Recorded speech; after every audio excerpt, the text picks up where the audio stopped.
Hello, welcome to our talk, Skydiversity, where we would like to discuss ways that we can potentially increase the inclusivity in the sport. For those of you that don't know me, my name's Emily, and I work at Skydive Langer as an instructor and a camera flyer.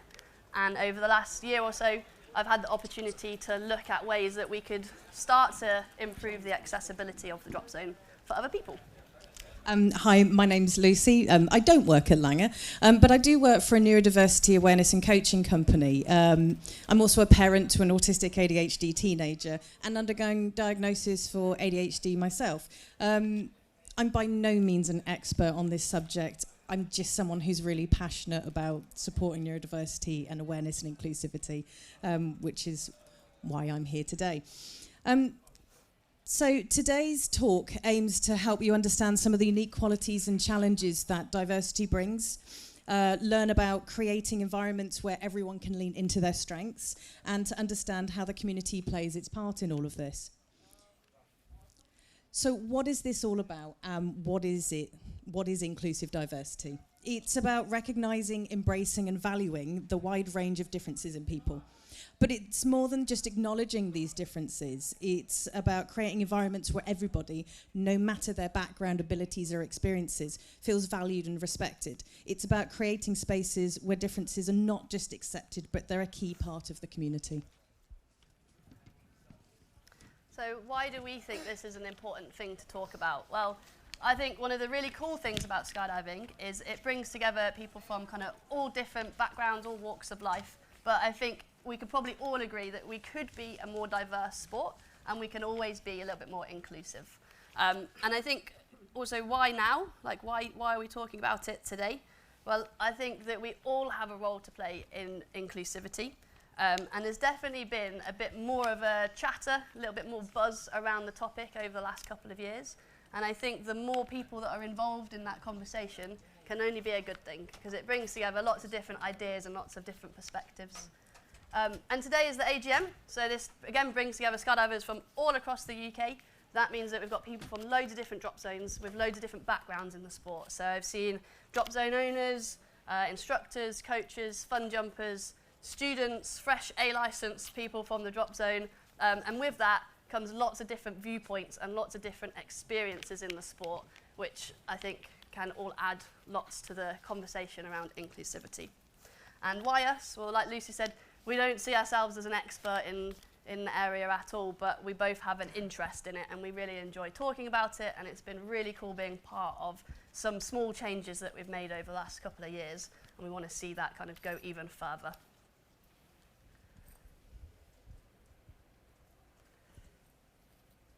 So I'm going to start off by talking a little bit about considering some of the physical barriers that people might come across in the sport. And again, I'm not an expert in the area at all, and it isn't something that directly affects me, but it is something that I have seen around the drop zone and had lots of conversations with people around ways that we can do things better for other people. And so I just wanted to talk a little bit about my own experience in that process and things that I've learned that hopefully then we can all adopt in our personal practices around the drop zone. So first of all, I think it's really important that we try and see things from other people's perspectives. But this is really challenging because we often go through life and experience things through our own lens. And so it's hard to put yourself in someone else's shoes and try and think about barriers or challenges that they might face when it's not even on your radar yourself. And this thinking about this brought to mind an example from last year, which was with Charlie, who's in this picture here. He's an amputee and he came to do his AFF at Langer. And often when I have students going through their AFF, I like to talk to them and just see what they find difficult or what they found challenging. So I had the same conversation with Charlie, and he actually started to talk about the car park. And I think if everyone just takes a second and think, you know, how many times have you driven onto a drop zone and it's been full of potholes and loads of gravel, and you think, I'm actually going to slow down because this isn't going to be great for my car's suspension. Right? And then you get out of the car and you forget all about it. Well, actually, Charlie was explaining that he felt really kind of uncomfortable and not super confident walking on that surface, and that was his very, very first kind of introduction into the sport before he went and started his AFF. So it was a really cool perspective to get because it wasn't one that I'd had before. So like I said, if you're not sure, just ask. Start to talk to people, open up your eyes to other situations people find themselves in. And I think thirdly, if you get it wrong, it's kind of okay. It's important to hold your hands up, apologize, and try and learn from it. And it's always better to have done that than to have done nothing at all. If we don't try and do anything, then everything will stay where it is, and we're never going to see any kind of progress in this area. So try it.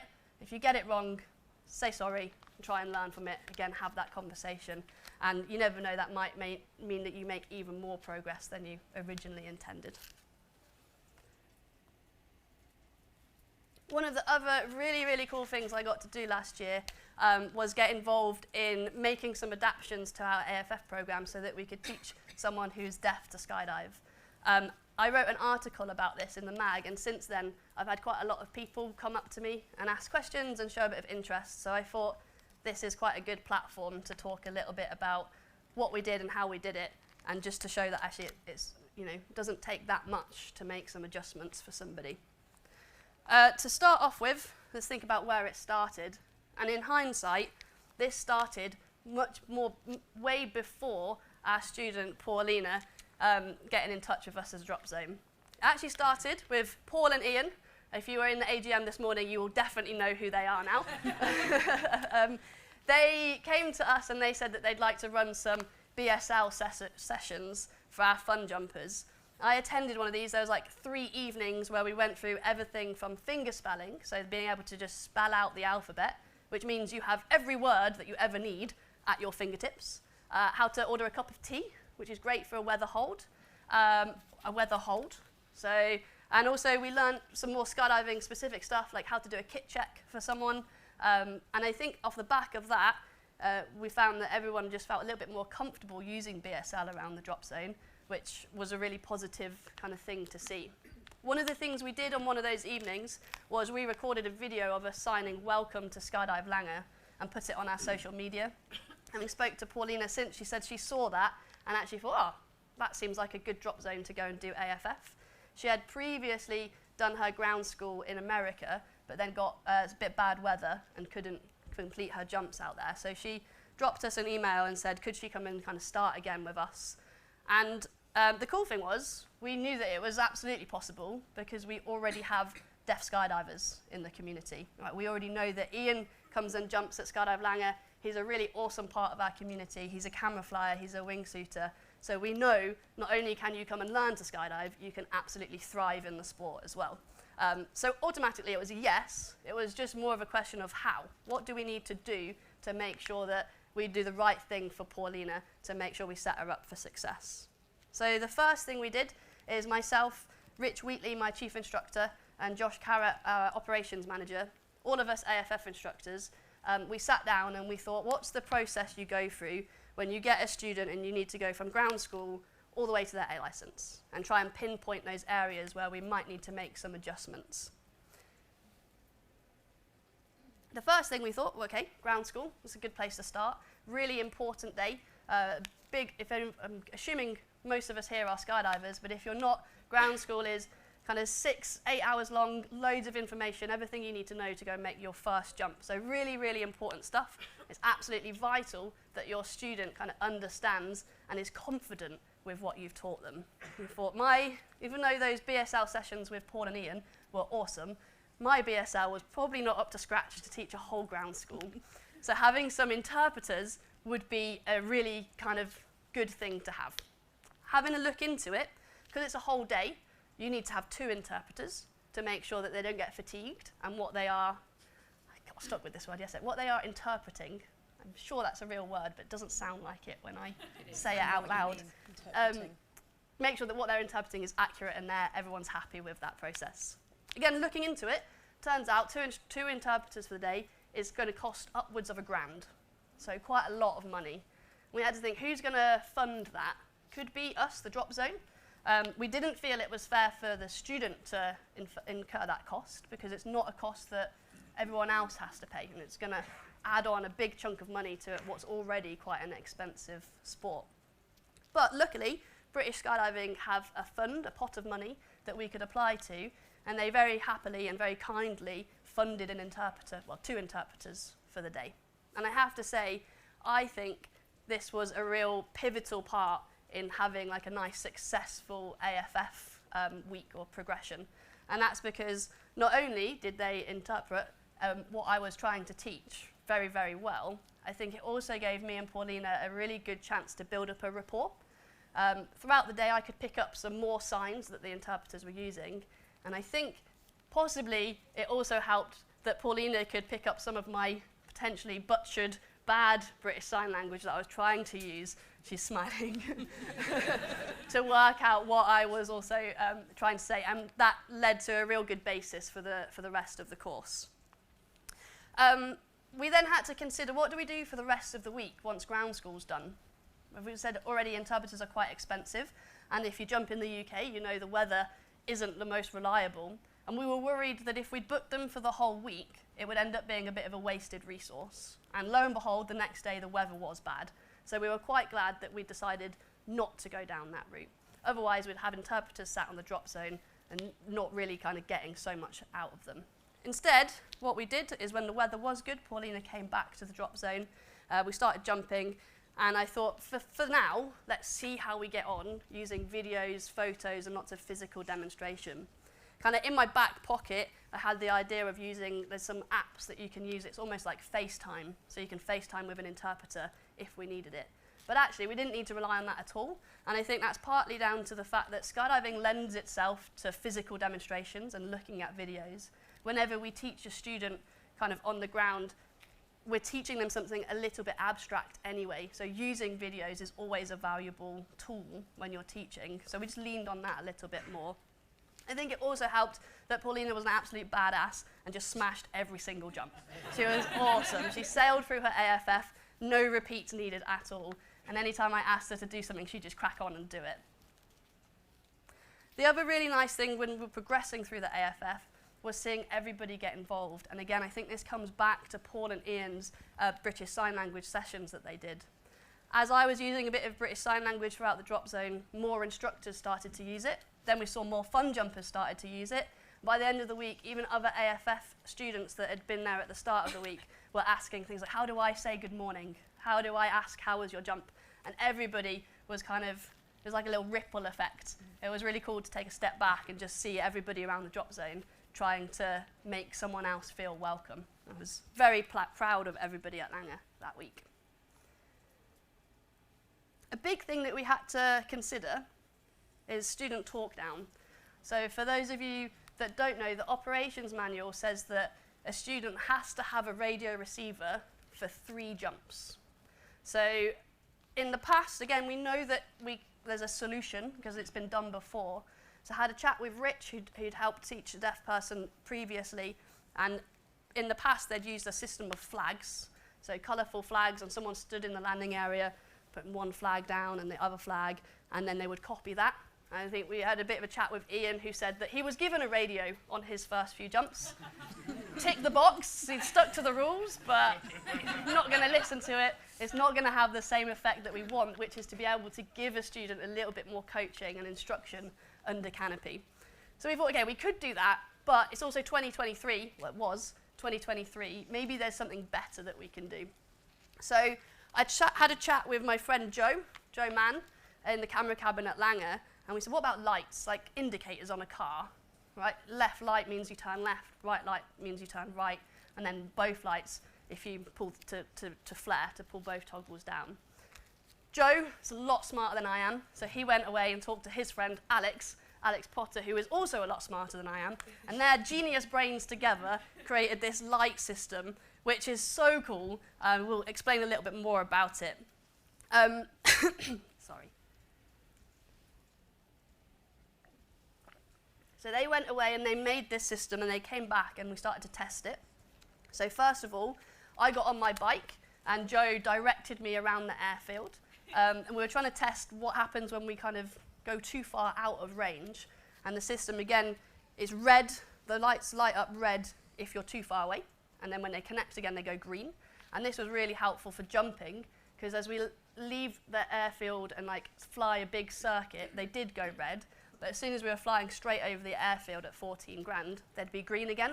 So it was a really nice visual check that they were working, just like you take a radio out of a student's helmet and check that it's on. One thing we did learn from testing them, though, was that because we stick to a left-hand pattern at Langer, every time the lights were used, I was favouring going left. And so when it came to flaring and both lights flashing, there was a split second where my brain thought, ooh, left. Which, as you know, if you're coming into land at 10 to 12 foot and you think, ooh, I should turn left, it's not great. It's not what we want a student to be thinking. So we kind of had a little bit of brainstorm. We thought, what if we just change the colours? And the nice thing about this system is it's very programmable. So I gave it back to Joe and Alex. They used their very smart brains and changed it.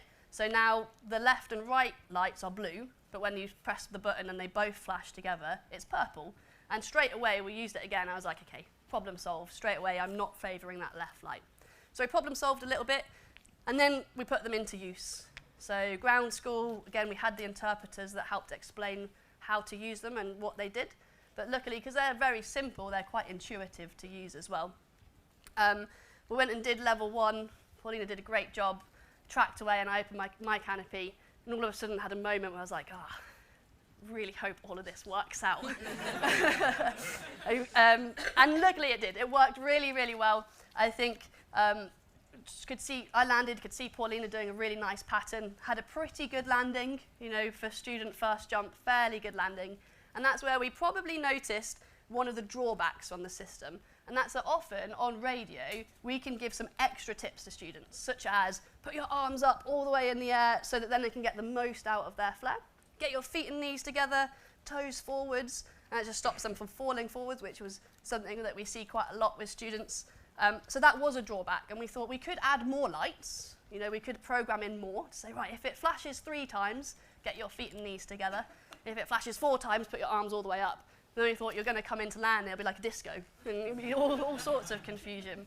And actually, by keeping it simple and keeping it intuitive, it was working. We just had to then maybe rely a little bit more on the ground debrief. So straight away landing and say, right, you fell forwards, get those knees together, showing other people coming into land, and that seemed to do the trick. I think throughout the course, Paulina's landings got better and better. So now I think she lands on her feet most of the time. So what I want to do now actually is show you the lights in action. So let me just turn them on. We're going to need 2 volunteers for this bit. So one person that will fit into a large not project. Joe. Any volunteers? No.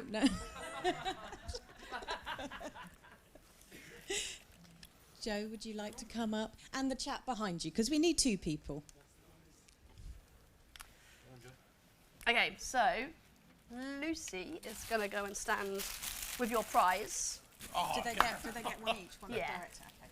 Got the hat. You can have the hat. Thanks. I meant just the make beanie rather than... You can find them amongst yourselves. Okay, so nice and simple. These lights here, which Joe can hopefully see, are green, which means it's paired. If you press this button, that means turn left.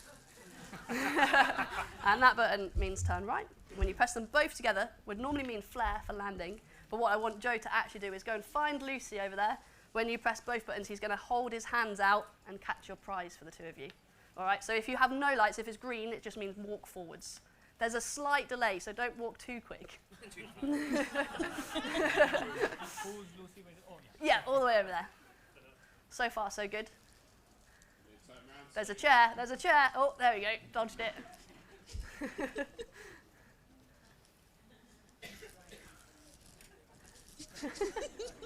So when he gets to in front of Lucy, both hands out.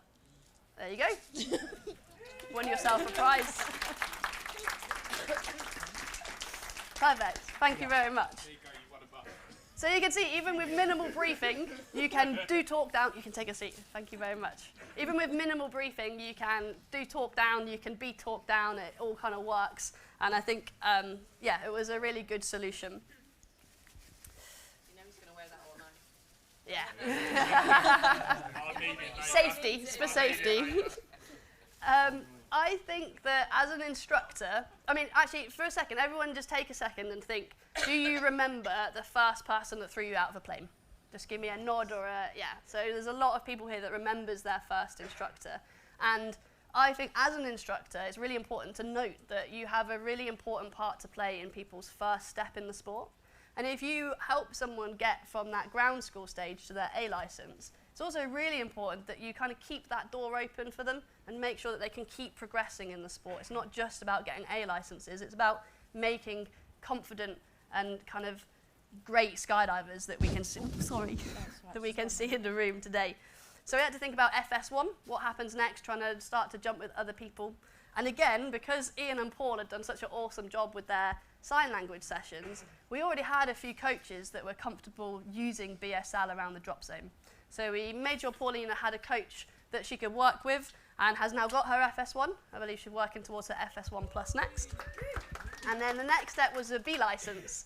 And this comes back to that idea of, if you're not sure about something, just ask. Because at Skydive Langer, we often run our B license evenings in large groups. We have lots of PowerPoints and we kind of try and go through as many briefs as possible. So I spoke to Paulina and said, what do you think would work best? We can do it in a big group or we can do it one-to-one. Just let me know and we can make it happen. And we decided because it's quite a heavy kind of content night, doing it one-to-one might be better.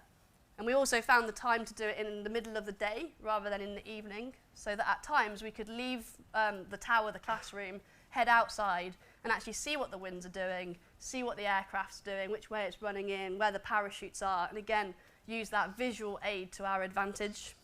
And again, social events, it's really important that if someone starts our sport that they feel like they can carry on and really feel included. So what was really cool was Skydive Langer agreed to fund the interpreter for our Christmas party, and we have our safety day coming up this year, so they're going to make sure we've got an interpreter there again, so that all these things carry on being accessible. Overall, it was a really, really awesome experience. I felt very, very privileged to be a part of it, and I learned loads. But like I said, a lot of it has come down to the fact that Paul and Ian put so much work in beforehand, and also that Paulina was coming and willing to trust the process. So I had a great time doing that. I'm now going to hand over to Lucy, who's going to talk a little bit more about neurodiversity. I shall swap sides with you. So we've looked at some of the ways that physical diversity barriers to our sport can be overcome. But now I want to explore the topic of neurodiversity. So what do I mean by neurodiversity? So neurodiversity is the differences in how our brains work. It's essentially wiring. It's a natural part of being human, this diversity. But someone is considered to be neurodiverse if they're autistic or ADHD or have dyslexia. Conversely, you would be called neurotypical if you are not diagnosed with one of those conditions. There used to be a train of thought that, oh yeah, but we're all a little bit on the spectrum, aren't we? And the problem with thinking like this is it undermines some of the struggles that neurodiverse individuals deal with on a regular basis. I mean, we're all human, although it is debatable at some drop zones. We all experience the world as humans, but what one person can experience, which is a mild annoyance, for another person can be quite debilitating or a barrier to them being able to access a situation or something. There could be a flickering light. When we did this talk yesterday, we were in a different room and the sun was streaming through the curtains and it just threw me. It totally overwhelmed me. The sun was there was curtains moving.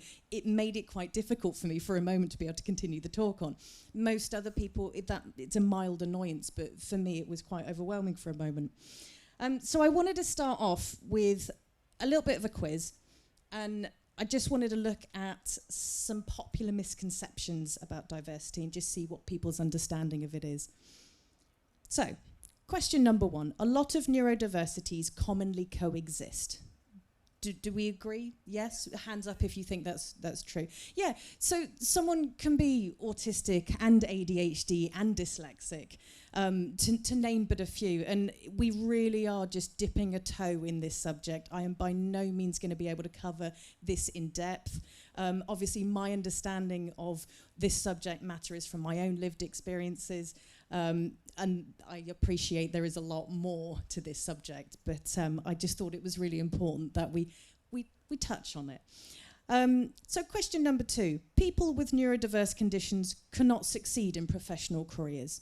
Anyone think that true? No, completely false. There's some people will have more difficulties achieving some goals, but on the whole, it is not a barrier to becoming an instructor, a rigger, an examiner. Neurodiverse individuals always require special education or accommodations. Anyone think that's true? No, they don't. A lot of us, will go through life struggling, but we'll get there. Some people will require a little bit more help and assistance, and it's having a think about those ways we can provide that assistance in what we do in our sport. And we'll look at that a little bit more in a moment. All people with ADHD are hyperactive. No, they're not. I mean, I am completely bonkers. But no, you can be inattentive. It's as with most neurodiverse conditions, there is a spectrum of the way people experience them and how it presents to the world. Again, everyone is unique and individual. If you've met one person with ADHD, you have not met all people with ADHD. Neurodiverse individuals lack social and emotional skills. Does anyone believe that to be true? No. I mean, while a lot of neurodiverse individuals will struggle with their social and emotional skills in some way, shape or form, others more so. My husband calls me a social hand grenade. My mouth engages before my brain. I will often just come out and say the first thing that comes to my head, and trust me, it's got me in trouble a lot over the years. Dyslexia, that's just mixing up letters and numbers, isn't it? No, it's far more than that. It is a processing disorder, and individuals with dyslexia, they can have difficulties in various areas. For me, I can't spell, I can't recall verbal cues and things like that just from letters and numbers.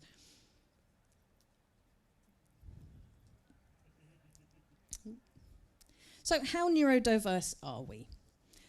1 in 100 people in the UK are on the autistic spectrum, and these are stats that I just took from last year. 3 to 4% of children, 2 to 3% of adults in the UK have ADHD, 10% of the UK population is dyslexic, and overall that's about 10 to 14% of the overall population having some form of neurospiciness, as I like to say. But then that's only what's recorded, and those individuals who are diagnosed or have chosen to be diagnosed. I'd say it's probably a lot higher than that. And in skydiving, we do seem to attract quite a neurodiverse crowd. Some might say it's the adrenaline-seeking, dopamine-hunting ADHDers out there, but there's probably a vast array of reasons why this sport does attract a really diverse range of individuals.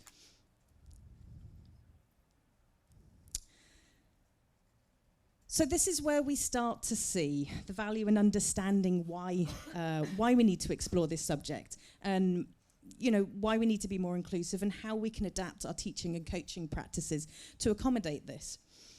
Discussing how neurodiversity impacts learning and performance involves understanding the unique ways in which individuals with neurodivergent conditions process information, interact with their environment, and engage with tasks.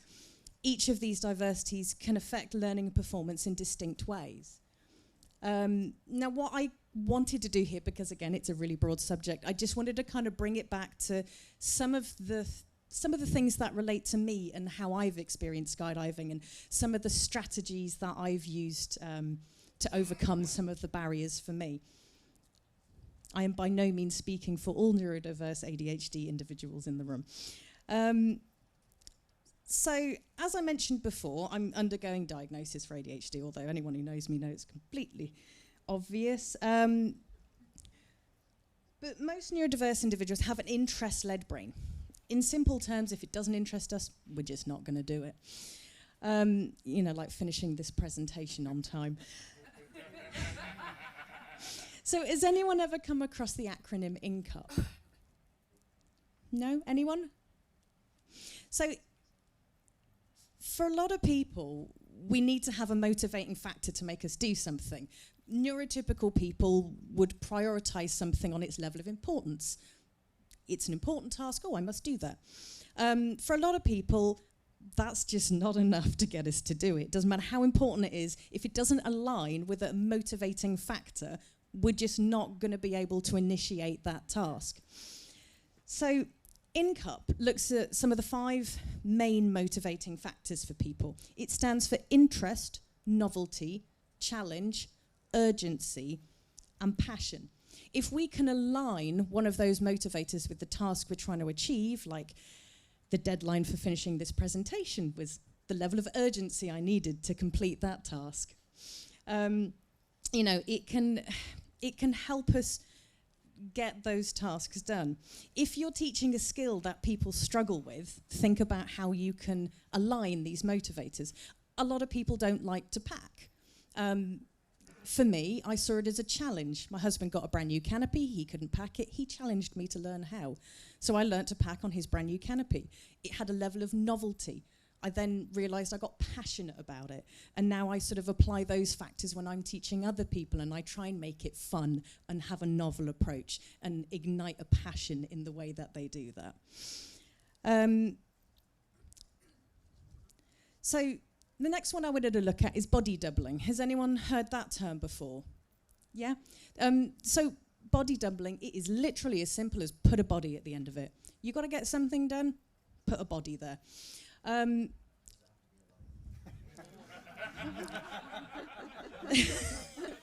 Do you have a spare dead body? Okay. That's the person that just sits there while you finish your pack job because everyone's already gone to the bar. That's the teammate who sits with you while you just run through the formations that you can't get to stick in your head because your dyslexic brain won't let you. Just having that person. I've even had video calls with people when I've had to get something done, and we've just been chatting away on video call. That is another form of body doubling. So in skydiving, we do use a lot of visual cues, and as Emily mentioned earlier, we use a lot of photos, videos, demonstrations, and things like that. The effectiveness of visual cues lies in their ability to present information in a clear, structured, and non-verbal manner. This can be particularly helpful for those who find verbal instructions challenging and overwhelming. Visual cues can reduce anxiety and confusion. They provide structure and predictability.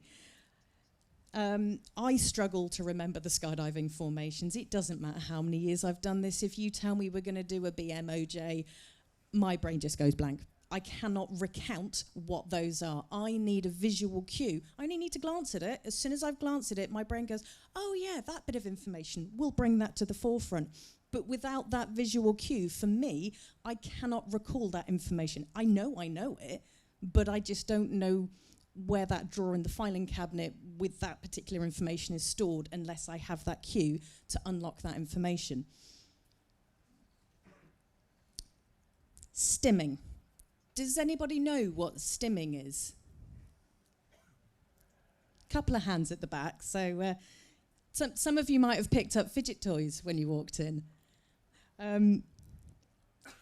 It's often associated with things like hand flapping and vocal tics, but it's much more than that, and it affects a wide range of neurodiverse individuals.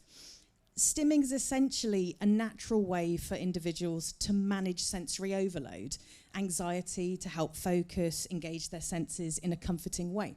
It's a self-soothing mechanism. Now, a stim could be anything from tapping your foot, the jiggly leg, clicking your pen lid. Some people vocally tic. They'll just repeat words that are comfortable and comforting to them. Sit there and play with a fidget toy. For me, I know I concentrate better if my body's allowed to move. I'm never standing still. I'll constantly move around. I find it easier to focus when my body is moving, my brain can be still.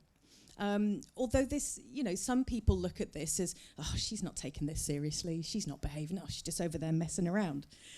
We went to the World Cup, and before we did some of the dives, I'd often have my Diablo out. It's like a big adult fidget spinner, and I'd be playing with that because it was something I could control and it would keep me in the moment. All the while I'm playing with this thing, my brain is calming. I'm getting to that place of focus in order to be able to do the skydive that I was really nervous about. So yeah, stimming, be aware if you're in an environment and you've got a person who's sitting there fidgeting away, you might think they're not paying attention, but actually they're probably paying a lot of attention. So for some individuals, sensory processing can be a difficulty. I struggle with background noise. You'll rarely see me without a hat, something my son has also inherited. I'll wear noise cancelling in-ear earphones and things like that. I just find it quite overwhelming. Conversely, others might struggle with strong smells or bright lights or tight clothing. You know, if you've got someone who's come into skydiving and they're given a jumpsuit and it's an unfamiliar sensory thing, they might need a bit of time just to get comfortable with that new thing, because until they are, that can be a massive distraction to them learning the lesson, or, you know, performing on the skydive, or things like that. So understanding and accommodating these sensory processing difficulties, it's another important aspect of things we can consider when we're trying to be more inclusive in our practices. And I'm not just talking about teaching or coaching, also, you know, the people you're doing a jump with, you know, fun jumpers and load organisers and all sorts. So then I come to masking. Has anyone ever heard the term masking before? Excellent, few hands up. So masking, again, is another coping mechanisms that a lot of people, neurodiverse individuals, might use to navigate social situations that might otherwise be challenging or uncomfortable. Ever come across someone in a group who's overly confident or, you know, incredibly agreeable? Is that them in their comfortable state, or are they just masking, trying to fit into the situation? While it helps a lot of people to blend in and avoid negative attention, it can be exhausting. It can be a massive source of anxiety, knowing you're going to have to do that all day long. You know, it can just cause people to not be able to focus. It can attribute to more of the things that are going to make it more difficult for them to access what it is they're trying to do. And the last bit I wanted to talk about is brain breaks. You know, these are especially important, you know, where you've got someone who's been masking all day, or, you know, you've seen them stimming and now they're struggling to focus. You know, offer up brain breaks. Make sure you give yourself brain breaks. And this isn't just to people who are working with neurodivergent individuals. This is for the neurospicy ones out there, you know, trying to navigate skydiving and the world we do. It's very overwhelming. There's a lot going on. You know, make sure you give yourself time to process stuff.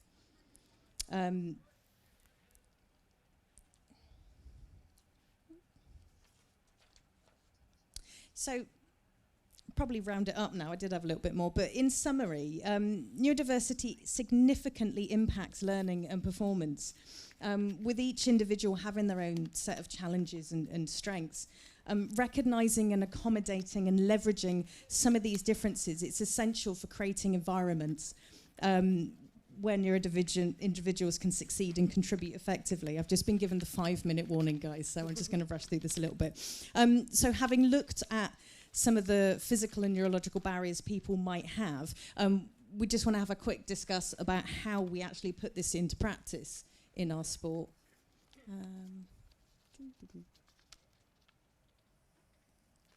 So I think firstly, it's trying to use what we've already got. So we've mentioned it a few times: videos, photos, physical demonstrations. I think when me and Lucy started making this presentation, we realised that a lot of what we do lends itself already to making like adjustments and making accommodations for what people might need. So just using that, and also telling people when something works for you or when something doesn't work for you, sharing that information is going to also add to kind of what everybody knows and what everyone is aware of. So we talk a lot about communication, but, you know, understanding the importance of clear, inclusive communication.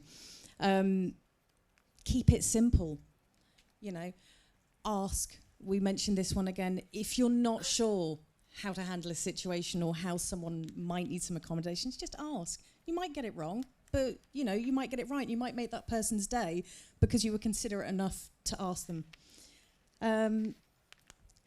Be adaptive in your approaches. Don't be afraid to change the way you do things or ask others how they've navigated situations. And time. Make sure you're clear on the time something's going to take, when it might start, when it might finish.